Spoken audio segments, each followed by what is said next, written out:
साईं तेरे चरणों में कोटि प्रणाम। साईं तेरे चरणों में कोटि प्रणाम। साईं तेरे चरणों में कोटि प्रणाम। साईं तेरे चरणों में कोटि प्रणाम। शरण में ले लो साईं प्रभो। शरण में ले लो साईं प्रभो। शरण में ले लो साईं प्रभो। शरण में ले लो साईं प्रभो। नमस्कार मेरे प्रिय आत्मन और विश्व के सभी साईं भक्तों को मैं प्रणाम करना चाहता हूं। आज साईं बाबा के जीवन की ये बहुत मधुर कहानियां मैंने आपको कही और उसका उद्देश्य यही था कि आप सब आए और साई क्रिया और साई ध्यान से जुड़े।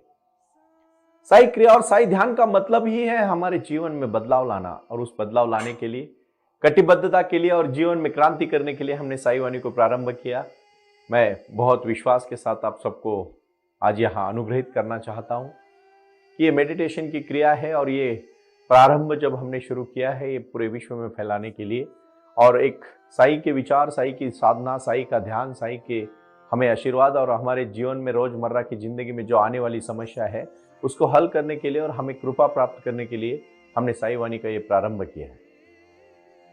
बहुत सारी आज तक की जो विचारधारा थी, मैं समता, मानवता, विश्व हिंदुता, बंधुता और मैं सभी भाईचारों के प्रति, करुणा के प्रति सजग होके मैं एक ही कहना चाहता हूं, ना कोई किसी के बारे में बुरा सोचे, ना बुरा करे, ना बुरा किसी के बारे में विचार मन में आए, और हम भी कभी बुरा ना करें। इसी विचार के कार्य से हम जुड़ रहे।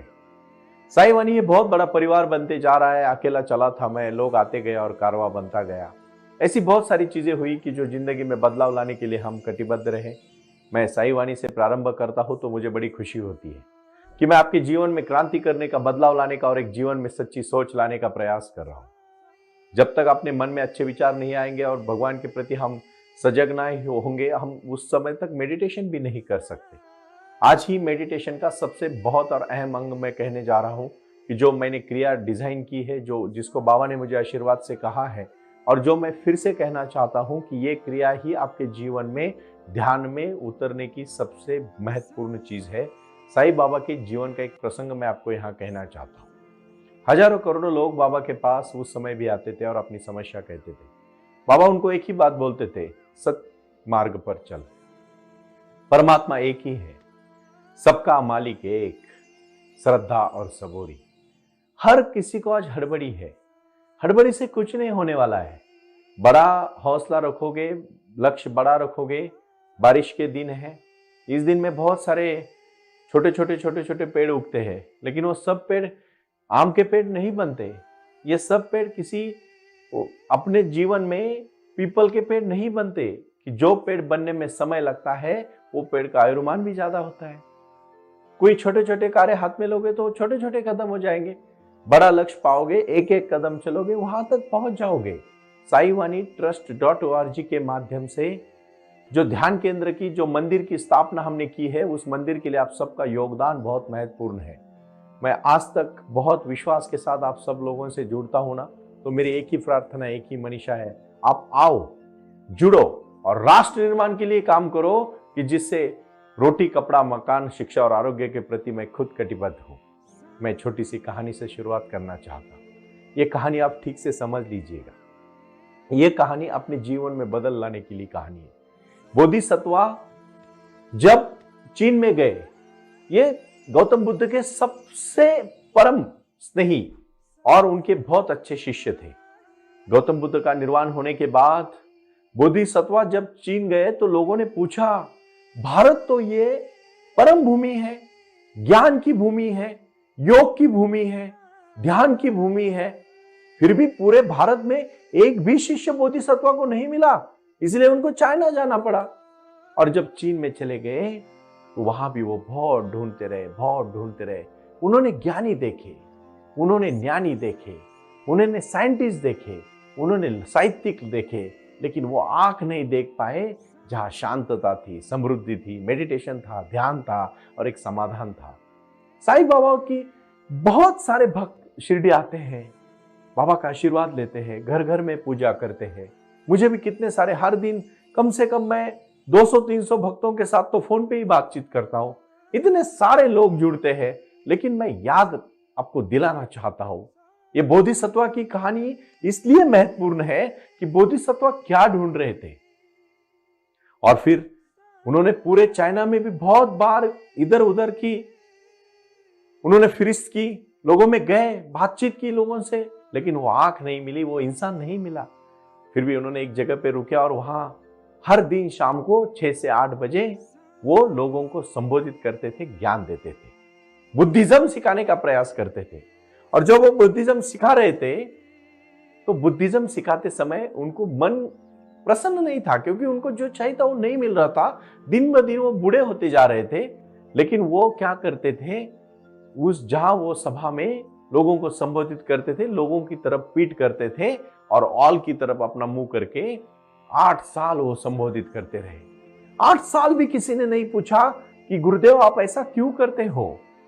8 साल के बाद एक शिष्य आया, महापात्रा, और महापात्रा ने अपना खुद का हाथ तोड़ा, बोधिसत्व के सामने रखा और कहा, गुरुदेव आप हमारी तरफ बोल के मुंह करके बात करें, नहीं तो मैं मेरा गला काट के आपके सामने रखूंगा। बोधिसत्व हंसने लगे और बोलने लगे, मैं तुम्हारे ही राह देख रहा था, मैं तुम्हें ही ढूंढ रहा था कि कोई इतनी अंदर से, कितनी अंदर की आवाज से क्यों नहीं होता मेडिटेशन। हो जाएगा मेडिटेशन, आवाज तो दो। अरे अंदर से आवाज दोगे तो ही मेडिटेशन कर पाओगे। इतनी आसान चीज थोड़ी ना है मेडिटेशन। साईं का अगर आपको आशीर्वाद भी प्राप्त करना है तो आपको तपस्या करनी पड़ेगी, किसी भी चीज को साधना के साथ जोड़ना पड़ेगा। आज मैं आप सबको जीवन जीने की कला, जो अध्यात्म के माध्यम से आस्था चैनल और आस्था भजन के इस व्यासपीठ से मैं पूरे विश्व को संबोधित करता हूं, और साईं वाणी के हमारे ट्रस्ट से हर दिन मैं हर नए लोगों को जाके मंदिरों में, शालाओं में, स्कूल में, महाविद्यालयों में, अपने अपने हमारे सेंटर्स में हम जब संबोधित करके साईं ध्यान का जो मिशन हमने शुरू किया है, उसके लिए महापात्रा की तरह सजगता होनी चाहिए, उतना समर्पण होना चाहिए। मिलेगा तो देखेंगे, ऐसा नहीं होता है, ऐसा नहीं होगा कभी। अगर आपको कुछ लाइफ में, जीवन में पाना है तो उसके प्रति बहुत कटिबद्ध रहना पड़ेगा, समर्पण के साथ युद्ध करना पड़ेगा। हमें हमारी शक्ति को एक ही चीजों से बांध के ऊपर उठानी पड़ेगी कि ताकि बाकी चीजों से डिस्ट्रैक्ट ना हो। मैं नहीं कहता हूं कि सब चीजों मत करो, जरूर थोड़ा सा प्रमाण में आप जो भी चाहते हो जिंदगी में, खुशियां, हंसी मजाक जरूर करो, लेकिन एक लक्ष्य रखो। और सबसे पहला लक्ष्य मैं कहना चाहता हूं, मेडिटेशन का ही लक्ष्य बहुत बड़ा लक्ष्य है, ध्यान का लक्ष्य बहुत बड़ा लक्ष्य है। और इसीलिए साईं ध्यान का जो हमने प्रारंभ किया है, इसकी क्रिया जो है वो 9 क्रियाओं के बाद ऑटोमेटिकली आप साईं ध्यान में प्रवेश करते हो, क्योंकि ये 1 घंटा आपको निकालना पड़ेगा। 20 मिनट साईं वाणी सुनने पड़ेगी और 40 मिनट आपको साईं क्रिया के साथ साईं ध्यान को समर्पित होना पड़ेगा। जीवन बदलने में समय नहीं लगेगा। कुछ कर गुजरने के लिए मौसम नहीं मन चाहिए, साधन तो जुट जाएंगे, संकल्प का धन चाहिए। मैं हर मेरे प्रवचन में ये क्यों कह देता हूं, क्योंकि साधन संकल्प करोगे, जब तक आप संकल्प का साधन नहीं बनाते तब तक साधन जुटते नहीं है। संकल्प बहुत बड़ी चीज है, उसको पाना, उसको जीतना, उसको हासिल करना, यह हमारे जीवन का लक्ष्य होना चाहिए। इसीलिए कुछ कर गुजरने के लिए मौसम नहीं मन चाहिए, साधन तो जुट जाएंगे, संकल्प का धन चाहिए। वो साधन मतलब शक्ति होगी, क्षमता होगी, वो विचार होगा और वो ताकत होगी। बहुत बड़ी बात मैं कह रहा हूं आज, थोड़ी सी समझदारी से इस बात को आप समझो। जीवन इतना आसान नहीं है। जीवन जीने के लिए कुछ शिस्त होनी चाहिए, कुछ नियम होने चाहिए, कुछ अभ्यास होना चाहिए, कुछ हमारे लक्ष्य होने चाहिए, और उसको पाने के लिए, उसके लिए कटिबद्धता होनी चाहिए। सपने वो नहीं है कि जो हर दिन देखे जाए, सपना वो है वो एक बार देखे जाए और उसको पाने के लिए हर दिन मेहनत करे। यही वो सपना है, यही वो जीवन है, यही वो क्रांति है। और इसी क्रांति को पाना है तो जीवन में बदलाव लाना हमारा कटिबद्धता का एक स्वर है। भाई और बहनों, आज मैं फिर से विश्वास देना चाहता हूं, यह बहुत बड़ा विश्वास है। आपको यह साई वाणी का व्यासपीठ इसलिए है कि आप मेरे साथ बातचीत करें, जुड़े। यह व्यासपीठ हम सबके जीवन में बदलाव लाने के लिए, क्रांति लाने के लिए। जीवन में कुछ करना है तो हमें सजगता के साथ मेहनत करनी पड़ेगी। आज मैं साई ध्यान को यहां प्रारंभ करने जा रहा हूं। मैं अभी ये जो 3 मिनट का वीडियो आपको दिखाऊंगा, इसके बाद आप शांति से सांस लेना शुरू करें। ये वो अवस्था है जब हम पर विश्व शक्ति की बौछार होने लगती है। हम जितना ज्यादा ध्यान करेंगे उतनी ही ज्यादा विश्व शक्ति हमें प्राप्त होगी।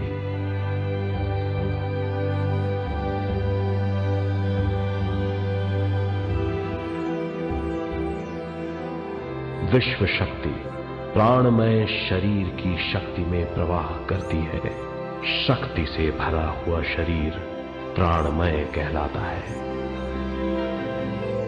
प्राणमय शरीर में 72,000 से ज्यादा रंग रहित नाड़ियां या शक्ति की नलियां होती हैं जो पूरे शरीर में फैली हुई हैं।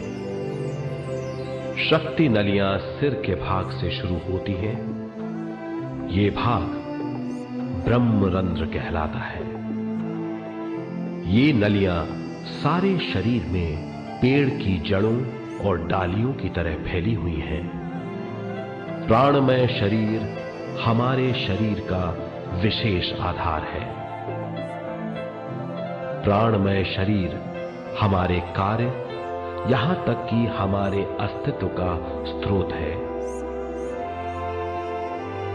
प्राणमय शरीर को गहरी नींद में या फिर ध्यान में विश्व शक्ति मिलती है।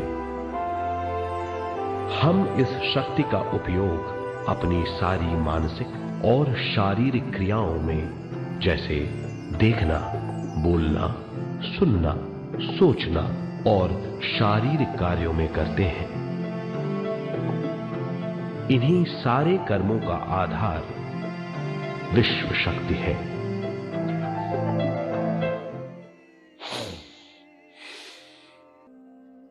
सांस को, गहरी सांस आप ले रहे हो। यह सांस से शक्तियों को जोड़ रहे हो और शक्तियों से जोड़ के बाहर फेंक रहे हो। जो भी निगेटिव विचार है उनको बाहर फेंकने के बाद पूरी शक्ति को अंदर भरोगे, प्रसन्नता पाओगे। और यही प्रसन्नता जीवन में ध्यान में पाने वाली प्रसन्नता है। मैंने बोधिसत्वा की कहानी इसीलिए कही क्योंकि उनको समर्पण चाहिए था। जब तक आपको भी जीवन में साई के प्रति अगर सच्चा प्यार है, साई बाबा ने जीवन में जो चमत्कार किए हैं अपने भक्तों को किए हैं, वही भक्तों को किए हैं जो भक्त सरलता के साथ, प्रसन्नता के साथ, विचारों के साथ और अपने अपने समर्पण के साथ बाबा से जुड़े हैं। बहुत सच्चा प्यार उनको चाहिए, ना कोई दिखावा चाहिए, ना कोई चढ़ावा चाहिए। सिर्फ उनको सच्चाई के साथ राह पर चलने वाला वो भक्त चाहिए जिस भक्त के लिए बाबा ढूंढ रहे हैं। और जब बाबा का वो भक्त मिल जाता है ना, आशीर्वाद देने में कभी कोई कमियां नहीं आती। मैं फिर से कहना चाहता हूं, वो आए और आकर चले गए, मौन रहे और कुछ कह गए। कुछ था जो बिन बाटे ही बट गया, जल उठे दिए और अंधेरा झट गया, जल उठे दिए और अंधेरा झट गया। आप अभी शांति से बैठे हो, पूरी तरह से आप आंख बंद कर रहे हो और आंख बंद करके आप ध्यान में जुड़ रहे हो। आप गहरी सांस ले रहे हो और वो सांस आपके अंदर से लेके बाहर तक आपकी पूरी तरह से शक्ति को ऊपर उठा रही है। और यही ऊपर उठी हुई शक्ति आपको जीवन में क्रांति करने के लिए कटिबद्ध कर रही है। इसीलिए मैं जीवन के बारे में, क्रांति के बारे में इतना ही कहना चाहता हूं कि आप अपनी जीवन की शक्ति को उठाओ, यही भक्ति को उठाओ और यही भक्ति के साथ जोड़ो कि जीवन में लक्ष्य कैसे होना चाहिए। और शांति के साथ पूरी सांस पे ध्यान देके अगले 10 मिनट आप एकदम मेडिटेशन के साथ जुड़ जाओ और ये क्रिया करते रहो, करते रहो, करते रहो। यही है ध्यान, यही है क्रांति।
ओम साई राम। प्रणाम।